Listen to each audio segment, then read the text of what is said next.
Hello, friend. You've stumbled upon the Season 1 archive for On the Bubble podcast with me, Josh Liston. This episode you're listening to today was recorded sometime between mid-2015 and early 2019. And just so you know, Season 2 of the show is coming on Jan 8th, 2020. The first episode will drop on Jan 8th, 2020, Melbourne, Australia time, so that should be the day before if you're in North America. We're looking to make the show more fun, more energetic, a little bit less monotone from me, a bit more like this kind of vibe, and yeah, it should be pretty awesome. So thank you for checking out today's episode. I'm really proud of all the stuff we did on the Bubble podcast in the early days, which is kind of now wrapped up in Season 1, and pretty excited about where it's going for Season 2. So thanks once again, folks, on thebubblepodcast.com to get Season 2, to hear all of the episodes from Season 1, including this one today, if you want to share it with somebody or whatever. And I'll leave you with this crucial piece of life advice. So long, and thanks for all the fish.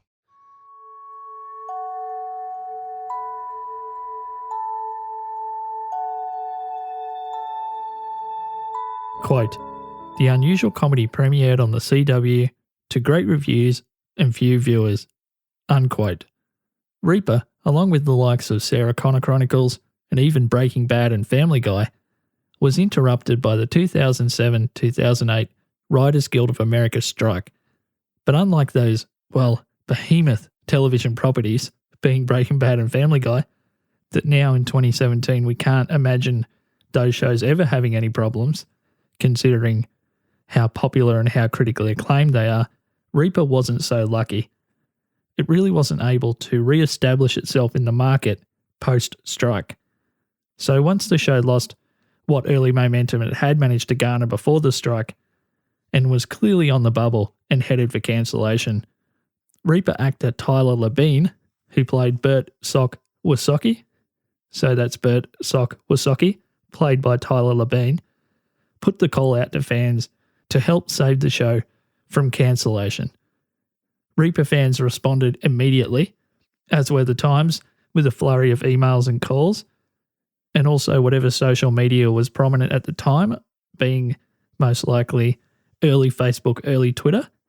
And they also went analog, which I think is the coolest part of the fan campaign. They sent in a heap of physical letters, which isn't that unusual, I guess, for a fan campaign, particularly in the 2000s, where letter writing was still very popular when it came to shows that were on the bubble. I guess still feeding off that famous Star Trek letter writing campaign, probably something we need to focus on in the future. But it's not so much the letters themselves that's interesting when it comes to REPEAR. It was the physical item that people were sending along with the letters, which in this case were pairs of socks. So honouring Labine's character, named Sock, as we spoke about earlier. And it was a way for fans to send a very direct message that we really wanted to stay on the air. Here's a heap of socks, which I think is pretty funny, to be honest. It's not hard to imagine the offices of the heads of network at the CW getting rather frustrated with the decreasing amount of space that they had available in their offices when there's hundreds, if not thousands, of pairs of socks laying around everywhere. So just a note, we're not 100% sure here at On the Bubble podcast whatever became of all those socks. Hopefully the CW network heads did the right thing and gave them away to a charity that could use them.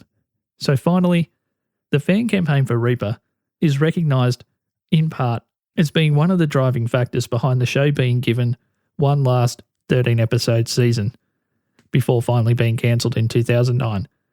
So whether it was the social media action, the letters, or even the socks, or more likely all of those things combined, most of the material out there on the internet that references this campaign does draw a very strong connection between the fan campaign and the show being renewed, which isn't always the case.